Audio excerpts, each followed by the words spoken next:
Milen, welcome to the show. Of Hey, thanks very much for having me. course, thank you for volunteering your time to chat with us. I am really excited to dig in, and I was wondering if we could kick things off with you doing a brief introduction of yourself as well as the work that you do. Awesome, no, my pleasure. So my name's Milen. I lead a company called 8451. We're a wholly owned subsidiary of the Kroger Co. And hopefully many of your audience will know who they are, but I found in my career that not everyone always knows who Kroger are. And Kroger are the largest traditional grocery store in the United States. They are a Fortune 14 company. They've been around for 104 years. They're really about uplifting America through food inspiration, through just delivering food to Americans, and they are huge in many ways. 140 billion dollar company, I think the second largest seller of food after another company based out of Arkansas, but the largest traditional grocery store. I think they're the fourth biggest petrol station by themselves. I think they're the biggest florist in the country, one of the biggest sellers of meat in the country. I think the number one seller of sushi, which is always a great tidbit to know. That's a fun fact. And so, sorry, sir. I was just saying that's a fun fact. Yeah, they're quite amazing. They're their own bank, for want of a better word, all built around supporting people. Because food is so many things. Food is obviously sustenance, but it's also family. It's also heritage. It's history. It's nutrition. It's health. And being around for as long as Kroger have been, they've got really, really good at it operationally.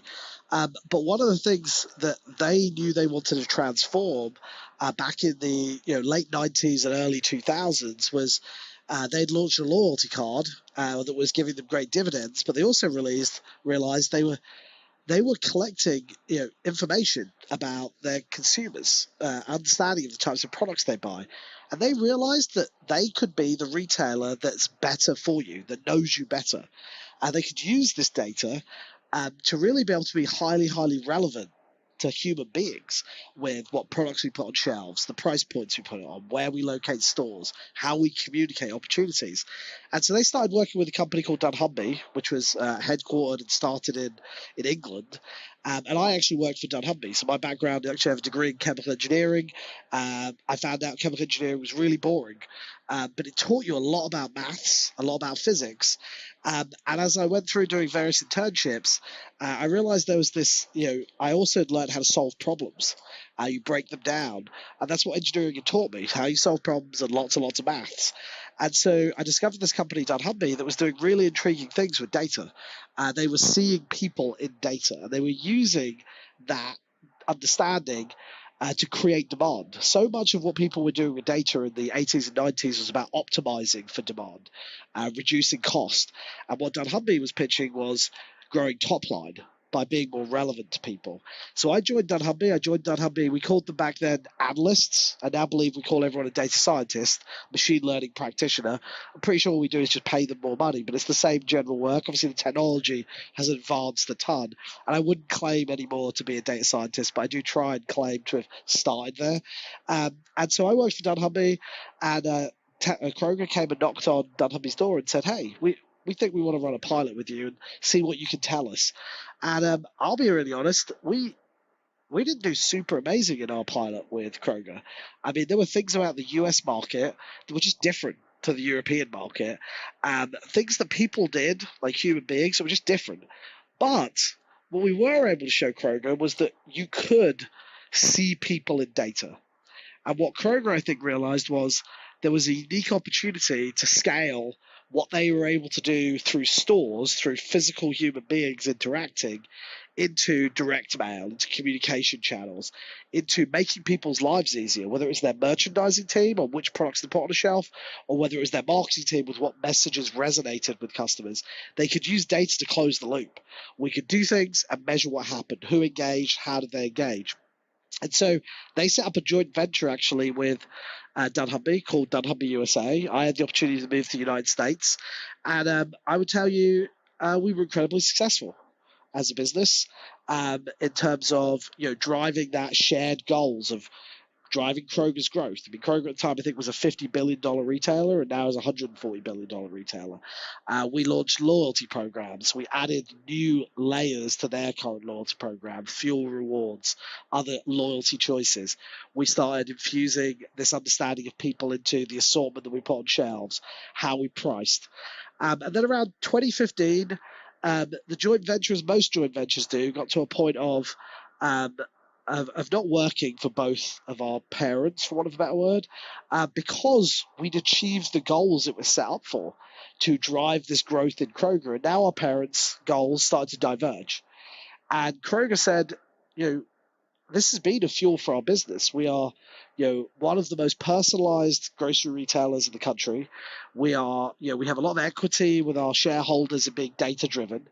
And so, we're not just going to let dunnhumby USA, kind of wither away. We want to own that capability. We want to embed it across everything we do, not just through a joint venture. And so they acquired the assets of dunnhumby USA. We actually created two different companies, dunnhumby North America and 8451. And so we're a wholly owned subsidiary of the Kroger Co. And we're essentially their data science arm. As you know, and many of your listeners know, almost everything you do can be improved by using data and data science, whether that is just descriptive to understand what happened, or whether it's actually predictive to understand what's going to happen, or even using data science to actually augment decision making or even take over decision making.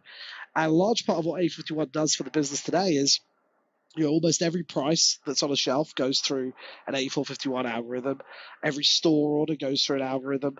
And what we're attempting to do is to free up human beings to do what only human beings can uniquely do today, which is be super creative, take hunches. We're taking the work that a machine actually is better at doing, the trundling through lots of data to determine what an optimal price point would be to drive the best sales, trundling through various responses from customers on creative to decide which creative works best for which customer. We're enabling that through machines. We're enabling the data science to make those choices and constantly closing the loop and getting more and more real time with it. I'm not going to claim we're at real time today with many things because we found, I would personally tell your audience, real time is really hard. Truly getting to real time with that amount of data. Real time serving is relatively easy, but really real time learning is really difficult for us. I'm sure there are a ton of companies, Google and others that eat those types of problems for breakfast, but has been more of a challenge. But we see incredible value in just being able to be more relevant to our customers and to free up our teams to do things that only humans can do. So whether you're in a store, instead of ordering on a piece of paper, the machine's making the order, and you're freed up to engage customers, to introduce them to new foods, help them support our customers in finding what they need. If you're in our general office and you're doing promotion analysis, the machine's going to tell you, here are the promotions that work the best. Here's how many new customers they engaged. Here's how many we retained. Here's how it appealed to adventurous customers versus less adventurous customers. And the merchant can now play more of a role of figuring out what new promotions do I want to run, because they know what's already run that's successful. What new products do I want to put on the shelf, because I'm able to find the space. And so we de-risk the decisions, but we also de-risk them by freeing people up to do things that I think people are uniquely capable of doing in today's environment. Sorry, I just rambled on, Haroon. So hopefully No. that helped your audience. Yeah, no, that was great. I appreciate you providing the overview and a lot to dive into there. And would it be fair to say that 8451 has figured out how to take a playbook that it has used itself in organizations like Kroger to help optimize the use cases of the data that a company like Kroger collects, takes that playbook and then applies it to other businesses? Is that sort of a decent summarization of the work that 8451 does? Yeah, I mean, decent. There's some nuance to it. So the only retailer we work with is Kroger, given they own us. We do work with other third parties within our ecosystem. So, as I said earlier, Kroger actually has a bank associated with it. It makes offerings to customers for debit, for credit, money services. So we obviously run wire transfers, and we apply the same data science to that. Kroger has over 50,000 manufacturers that supply it with product. And many of those manufacturers want very similar understanding of customers. Want to understand who's trialing a product, who's repeating the product. Want to understand which of their products maybe isn't performing well overall at Kroger, and potentially across the country, given that Kroger's so big. The performance of Kroger is indicative of generally performance everywhere. And so we do work with all those CPGs too. And we work in industries that are connected to us. So financial services, healthcare is an industry that we're looking at to say, how would food support the healthcare industry? Because in Europe we talk about take your drugs, your medications, do exercise, but also watch what you eat. And so when you think about those, and I'm certainly not a doctor, so please don't take anything I say as gospel or fact. I do know that in Europe they prescribe uh, you diets, right? Eat less salt, and we have this rich food data that we feel like could really help humans if they wish to, our customers, if they wish to understand that.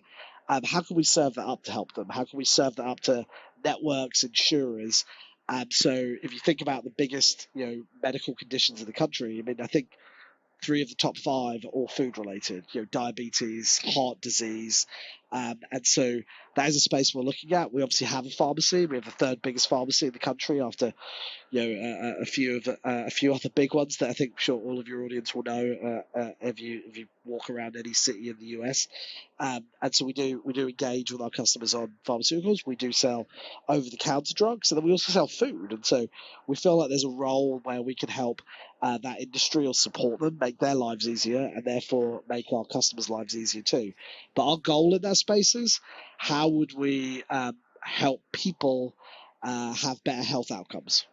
I Because our see. focus is generally if we can help people, if we can make someone's life easier, if we can improve a health outcome, we can improve, people that are living paycheck to paycheck. If we can make that basket easier, either more nutritious, cheaper, if we can do the right thing, you can figure out how you make money after that. I see. I think the purpose goes beyond. I think Kroger's taught me that, as Kroger is uplifting America through food inspiration. That's what it's serving America through food inspiration. That's what it's trying to do. And it says we can do that. We can serve America, and we can make people inspired by food. We're going to make money. But if we go into it trying to make money, we're not going to uplift anyone, and we're Yeah. not going to have a sustainable business. And so, I think many of the areas that we work in are driven by that desire to make people's lives easier. Got it. Got it. And the way I'm thinking through this right now, and with the genesis of Kroger's data ambitions, it started off. It seems like with an understanding of, hey, like we're collecting a lot of data. What do we do to make the most use of it? Like, how can we sort of make use of this data to make better decisions? What's it like going from understanding that you're practically a data powerhouse at this point to making a decision on pursuing an opportunity in a completely new market? I'm just curious, like, what is like the breakdown of building that bridge between knowing that you have a incredibly comprehensive and powerful set of data as well as algorithms and models that you're leveraging to drive business results every single day, to saying, hey, we should pursue maybe some business in the healthcare arena. I'm curious, like what that looks like. It's really we use obviously some basic size of the prize stuff, complexity. Do we have a right to win? But also we kind of talk about what we call the flywheel, which is we want a very vibrant, sustainable core grocery business, retail business, because that's the genesis of the data gravity, for want of a better word. And that data, and then the science you can apply for it, can feed back into the business. And if you think about like a traditional business, you decide some things, you sell some things, you get some money, you reinvest it. If you think about that from a data perspective too, you make decisions. Stuff happens. You measure what works and what doesn't work. You continue to optimize. But we also talk about the flywheel. So you've got a mini flywheel happening there that should be this virtuous circle of, I'm continually optimizing, creating more. What was considered the exhaust of running a business, this data exhaust, is incredibly valuable within the business to understand how it performs. And you also start to find, to your point, there are opportunities where, whether it's as a signal, whether it's as a service, there are other industries that would benefit. There's just you can pick up all your capability and go to another industry. When we talk about the flywheel, what we're really talking about is, we want to take the assets of the business, whether it's capabilities, data, to be able to create value in other industries, but there has to be a flow back, and that flow can be just dollars, right? Make money, flow it back. When you think about the lift needed, your return on that investment, the dollars that flow back, your return is better in your core business than it is outside of your core business. But there are opportunities like financial services where actually, if through my unique asset, I think I can have a unique advantage on who I offer credit to. So, most, 80% of the data being used in that space is you can buy it. You can buy it. It's credit scores, it's credit ratings, it's all this stuff that's modeled and created off the same data, census data, debit card, credit card signals, and you've got big data brokers and aggregators. Well, I also happen to have high traffic, and so I know Haroon comes regularly, and I can tell some things through what you purchase. And so potentially I can build a better risk model that says, actually, a traditional bank will only go to a score of 80. And I'm making that up. I don't even know what the right credit score is. So just please, everyone online, just bear with me. But they won't go below an 80 on a traditional score. But we think through the data that we have, we would actually go to a 70 with these customers. We'd go to a 60 with these customers. And now we can actually, working with a third party, because we're not a bank, we have a bank as part of our portfolio. We can actually extend credit to people that are underbanked. And by extending credit to people that are underbanked, yes, we make some dollars on that side of the shelf through a financial product. But more importantly, we create not only that flow of dollars, the money we actually make on having a financial product, but more importantly, we create a deeper linkage with that customer by being fair for them because we knew more about them. And we were able to extend that. It's their choice whether they sign up for that offering. But if we feel like we can actually, do it better, for want of a better word, or extend and have something that is unique that enables us to have a product that we can be relevant with that product to the right people, we're gonna go do that. We're gonna go do that. Founded on the fact that we have this understanding through data, and we have these physical stores and digital channels that people engage with all the time. The Kroger brand has trust because people engage with it. It's where you buy your food from. It's why the core of our business, the Kroger business, is also focused on things like food safety.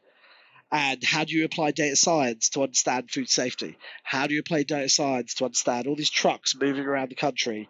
If they lose temperature, right, we've got sensors in trucks where we start to say that truck's not going to make it, so stop and divert the food because it's not going to make it to the store. You don't want to put that out on shelf. You want to get it somewhere else so you can feed America differently. It's obviously a food store. We have a lot of shrink, right? You put stuff on a shelf, people don't buy it, especially fresh products. You want to sell the best products you can, the most nutritious.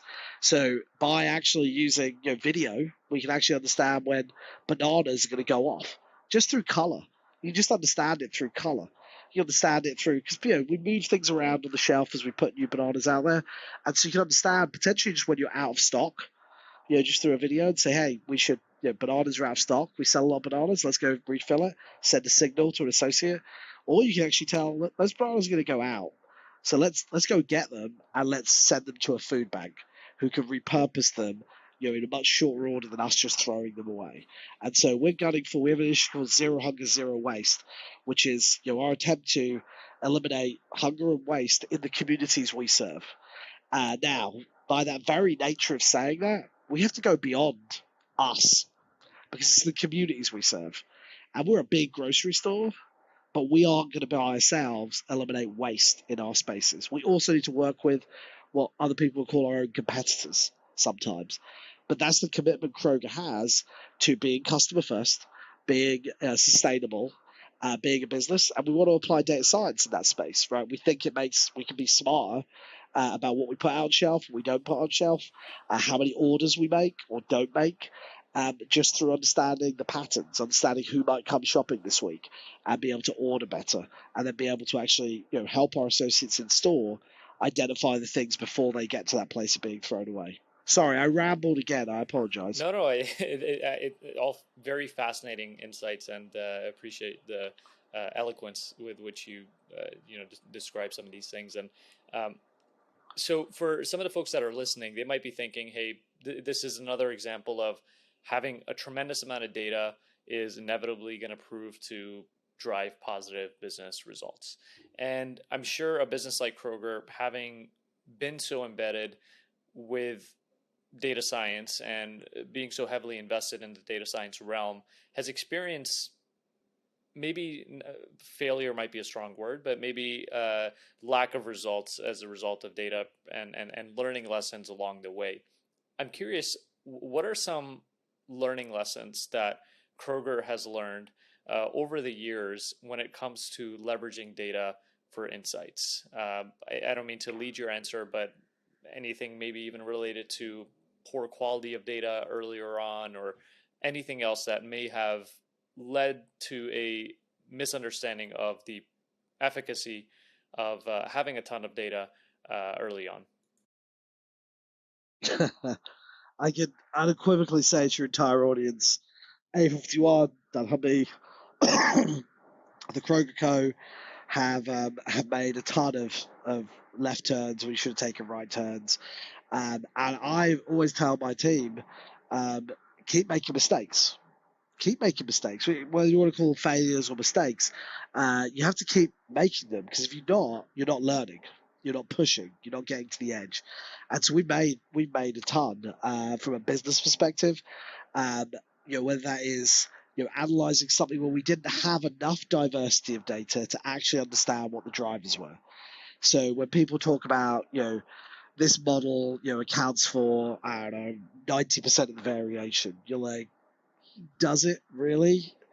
What counts for the last 10%? And what you find a lot of times is there's a lot of things you aren't capturing that are influencing a business or a customer.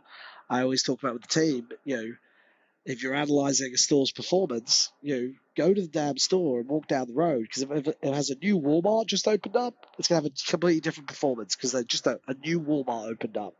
If it rained, we've got these store ordering algorithms that can go haywire. And so you have to build in not just seasonality to them, but build in signals that help and say, hey, there's a storm coming. We're probably going to have to order a lot more and not run out, given there's a storm coming. And once you've collected that data, there are actually fairly predictable patterns on how humans behave based on when someone says there's a big storm versus a little storm versus snow. And you can understand what you need to order more of or less of, but you need context. And so there is that litany of, assuming that all the data you have describes all the variability that you see. And then making gross generalizations on what to go do without fully understanding it. Now, the flip side problem to that is you can never have enough data, and therefore you never do anything because you're always questioning what's there. And I'll say change management and leadership and business leadership is as critical as great data science or even great data. Because I've run into the instance of running projects myself where I'm like, I've discovered this amazing thing. We need to go do something with this insight. And no one cares because I haven't engaged my audience in the right way. I haven't sold them on the opportunity. Or, quite frankly, they're not data savvy. And so we talk about, and I think your group is a great one, which is AI for anyone. How do we break down these concepts that seem so complicated simplistically to engage anyone in the conversation? And that includes business leaders, includes store leaders who've run a store for the last 25 years. And you're going to come in and tell them the machine can do the order better than you can, and how you bring them along that journey. Because once they buy in and they adopt, you can change the algorithm in the background every time you want. You can let the data change the algorithm however you like. But that change management is another big part of, I'd say missteps. Then there is the foundation, which is, um, you mentioned quality earlier. Um, Quality without doubt, latency, uh, fullness of the data, outliers. Just the list goes on of things, that the data, people don't focus on the raw ingredient. If I told you to, bake a cake, but I gave you no flour, you'd be like, what are you talking about? And it's the same with data. It's just another ingredient. You need high quality, yeast and flour and high quality signals coming through, especially when you start to do things at an individual customer level or an individual store level.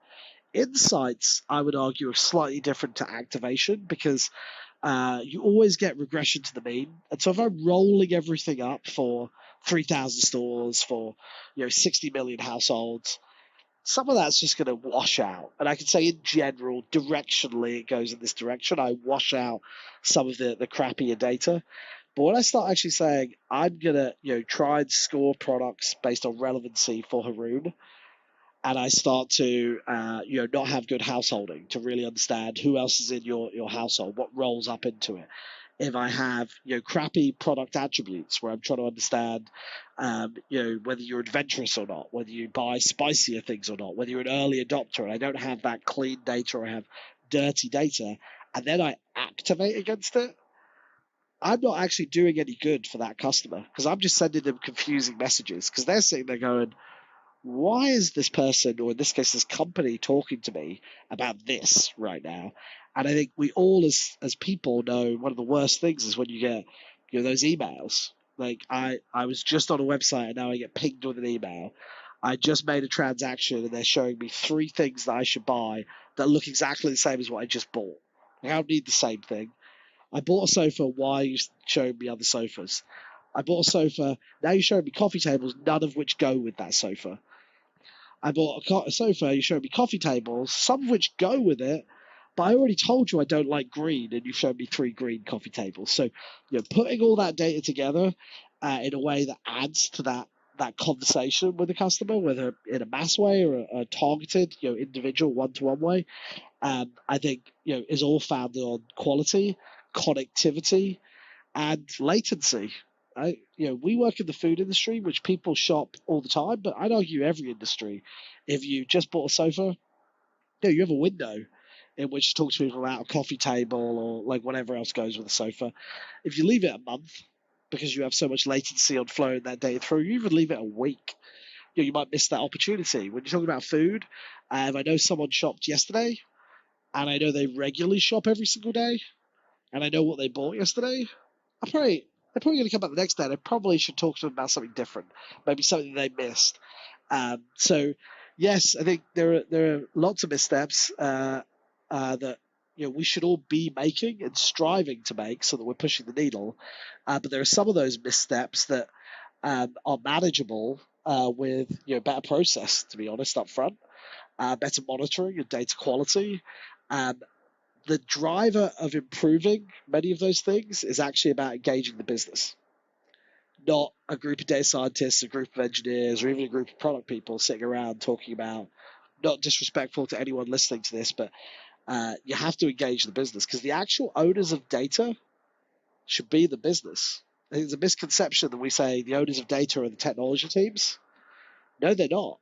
The owners of the data is an exhaust from doing business, or it's a signal from doing business. The business owners should be driving, the customer strategy, the store strategy, the product strategy, and that can many technology-focused organization will be the product leader in that space. In a grocery organization, it's going to be the merchants, the marketers, the store operators, where they should have as tight a focus on the quality of data being created at their site. And it is being created at their site, whether it's through POS or it's through video cameras or it's through any number of things going on in the store, sensors. Totally, totally. And with a lot of organizations, what you see is that the data practitioners are sometimes like siloed off from the uh, other business stakeholders. And so they're sort of generating insights and creating models and working on data in a bit of a vacuum. And it's not necessarily conducive to driving business results. And so is there an organizational sort of structure or maybe set of principles within Kroger 8451 that helps ensure that there's a smooth sort of pipeline of knowledge between data teams and the folks that are actually making business decisions? I'm curious, like, what is the secret sauce there that helps to make sure that data insights are actually actionable and useful rather than just being created for the sake of being created and not driving any results? So number one, without doubt, we create a lot of stuff that no one ever looks at and never sees. Lots of BI reports, mostly descriptive stuff, to be honest. And we create a lot of models that never go anywhere. They sit on the shelf. We can predict all types of stuff, but no one actually wants to put it into an experience or use it. And so please don't anyone listening think 851 has cracked the code. Um, I feel like we're more successful than many companies and colleagues, peers of mine that I know in the industry. And some of that is through that business engagement. So one of the things we actually do is we have horizontal and vertical teams. Horizontal teams work on, um, you know, our chief analytics officer, chief data scientist, whatever you want to call them, calls them AI products.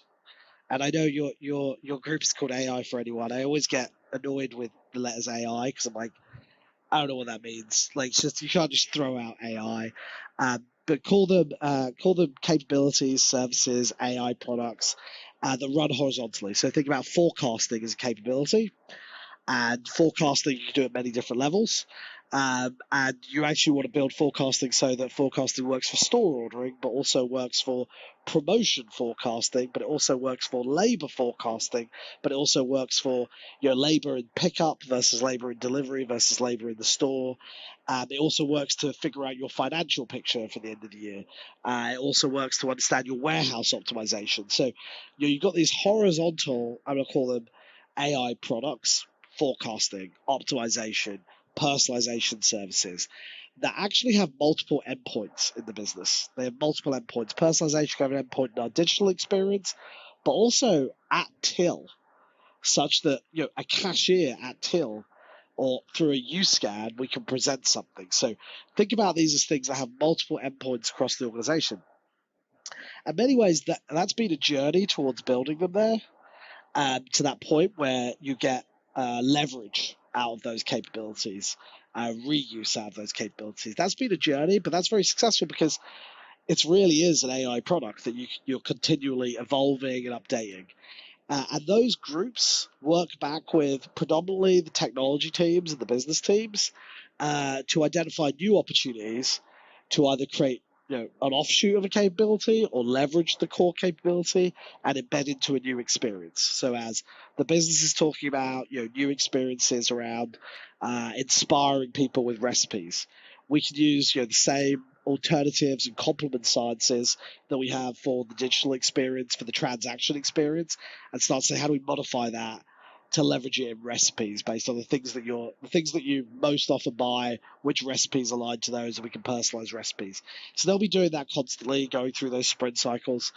But then you get to the actual business teams, the merchandisers, the marketers, and we both leverage our horizontals, as I described in the AI products, but we also have pods that aren't just data scientists, are almost full stack teams, but not really, because a lot of what they do is more custom, for want of a better word. It's answering key questions that are coming up. It's backward looking, diagnosis, and then forward looking, what's going to happen, scenario planning.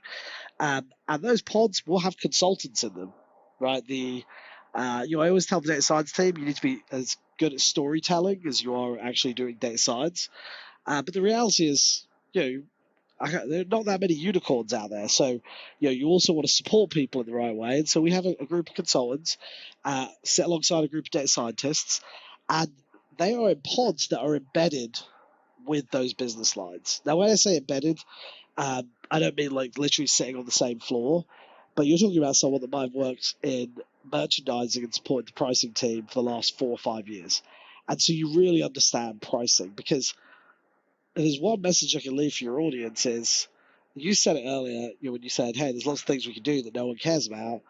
I use the word applied a lot with our teams, which is We're about applied analytics, applied data science. And a third of that is about data. A third of that is about science. And a third of that is about context. Call it business context. Call it commercial acumen. Call it whatever you want. But it's about context. If you have crappy data, you aren't going to get very far. If you don't really have very good science, you're not going to get very far. So you think, if I have that and I have data and I have great data science, I'm going to rock the world. Not really, not unless you have business context. What's the problem we're trying to solve? What's the problem behind the problem? Toyota, I believe, or one of the Japanese car manufacturers, created the 5 whys. They would walk around their factories, and every time there was a problem, they would stop the line and they'd ask, "Why did this happen?" And they'd ask it 5 times, right? It happened because I was careless. Why were you careless? Well, I was looking over at that sign. Why were you looking at that sign? Well, it was blinking. Why was it blinking? Well, I don't know. And you keep drilling down to the question behind the question. So business context, or being applied with what you're doing, is critically important to activate against it. So one of the organizational ways we do that is to actually align with the business and have shared incentive and shared goal. Love it. Love it. Very well said. So I want to touch on a topic that you had mentioned earlier. So 8451 Kroger obviously interacts with a lot of consumer data. And I'm curious to learn more about how you manage privacy concerns, basically your data privacy principles, to help ensure that you're using that data to better the customer experience, but also being very mindful of the privacy and rights of each consumer. Great question. So philosophically, we're all about doing good, for want of a better word, making people's lives easier. Focused on relevancy, focused on creating value for that end customer, that end consumer. In ways we collect our data is all through opt-in. So we don't receive any data, at least at a customer level, that customers haven't opted into. And so managing our data through privacy, through permission-based, direct from the consumer, is how we focus, ensuring that we're doing not only the right thing, but we're getting it the right way. And I think that's really, really important, is that we're not fooling customers by trying to get data through various other mechanisms or buying that data from others. We're literally saying, here's an opportunity. If you want to give us information and allow us to use that data, we're gonna use it to create value for you. And at any point in time, you can opt out as a consumer from that. We then obviously live up to the highest standards of the privacy regulations and try and go beyond those regulations. I would tell you right now that's really hard because they're constantly changing, or new states are adding additional things to them. But our focus is ensuring that we are at, if not above, what the legislation looks like, and that we always collect and leverage our data in ways that, to be frank, we think are good. I don't know if this helps or it's confusing. Okay, Milen, so all of that is just incredibly informative and useful to know. I think one thing I'd be curious to learn about from you and get your take on is which industries you think are most ripe for the implementation of data science. For example, retail, as you mentioned, you shined a light on how data is being leveraged to drive some really fantastic business results over at Kroger. And so, do you see other industries that are maybe just at the budding stage of being able to leverage data science in a similar sort of vein? Um, that's a great question. Uh, it's a hard one to answer because, as a generalism, it's unfair to the industry because there's always a player or a company in an industry that is ahead of the game. Part of me wants to tell you, like, every industry can improve through just using more data science in it, and just collecting better data. There are some industries where robotics, which to me is just another form of data science in some ways, is going to improve it. Um, you asked me earlier, and I think you mentioned kind of the next big things. I think that's where the intersection of industry usage and the acceleration that they can have comes is with kind of the intersection of the big things, which are like sensors, robotics, sensors because they create data, they create signals that you can use closer to real time. Robotics because they make things easier, especially things that potentially are dangerous. And you obviously got big industries like manufacturing that have used robotics for a long, long time. But there are other industries that you could argue, hey, you're going to start getting into using robotics. Whether that's a grocery store might use robots. I mean, I've seen plenty of articles of food service companies, creating a pizza making robot and a burger flipping robot. Some of it I think is a bit weird to be honest, but you think about it and you go, wow. And so I think this world of IoT, this Internet of Things, this sensor network, that we're rapidly, it's becoming the norm. Where even 5 years ago, maybe you had an Alexa machine, maybe you didn't, but now people have sensors everywhere, cameras everywhere, doing all types of things. The ability to automate the home, let alone automate the business place, to be able to serve up content. I think those are the next big things from a signal perspective, and then if then do kind of perspective, kind of simplistically. But they also create incredible data that can be used in other forms and influence other industries. I think you then get into this is a tough one. Nearly every business is going towards the cloud, but not every business is there. Um, wants to leverage it. I would tell you, if you're listening and you're thinking about cloud, it's more expensive than you'd think, because you're completely unconstrained. And suddenly, the old world where you had a little box, sitting in a data center, and you couldn't really go beyond that capacity. Now you can. And so some of your data scientists, you might want to put a rope around to keep them from burning up all your cache with just cycle times on these boxes. But I think there are things about the cloud that are about unlocking the power of data science for companies. And if they are leveraging it, unconstrained capacity, massive compute potential, being able to manage incredibly diverse data, being able to leverage, almost an infinite list of vendors that are already kind of pre-approved to work within those environments, wherever they are, whichever cloud provider you're leveraging. I just think that creates actually it improves the data scientist's life a ton, but it also enables, I would say, people that are business analysts to leverage kind of low code, no code type environments to apply data science. I wouldn't necessarily leverage it to do personalization at scale, but if you want to understand drivers and root causes and things like that, there's some really good capability out there that will take data science and take data to the masses, for want of a better word. And if there are people that haven't explored some of those platforms, again, I don't want to make it sound like they can run your business for you, but they can certainly make life easier when you're a small business, medium-sized business, or trying to approach it. So when you say those industries, and it's a hard one to answer which industries are behind, because I would tell you that retail and the grocery industry in particular are hard industries because of the margin involved, right? You can sell a lot of stuff, but it's penny profit at best. And so lots of technology is not adopted quickly in retail, and you'll see augmented reality be adopted by a movie company or a vacation resort, because they're very high margins. They're trying to create these experiences.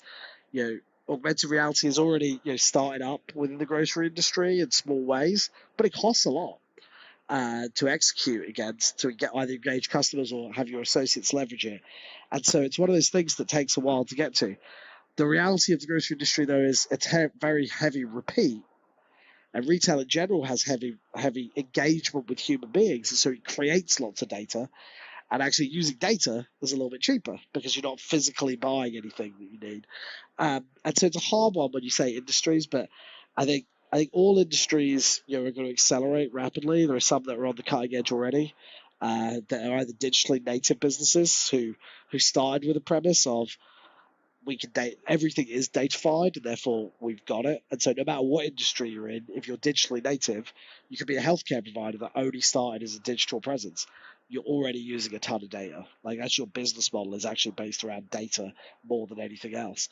And so it's a hard one to say industry because there's edges to it. But just based on my knowledge, I would say there's some big industries that serve us all that would be improved significantly by just using their data or organizing their data and using it just to put a chart together to know, hey, this is how we're performing.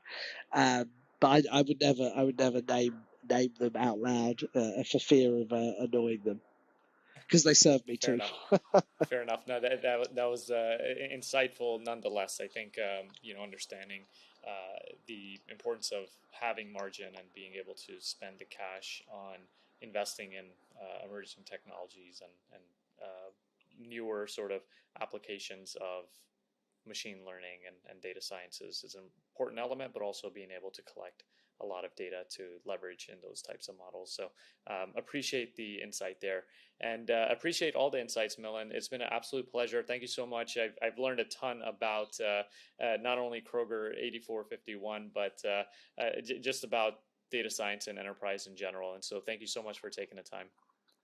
Well, not a problem. Thank you so much for the invitation.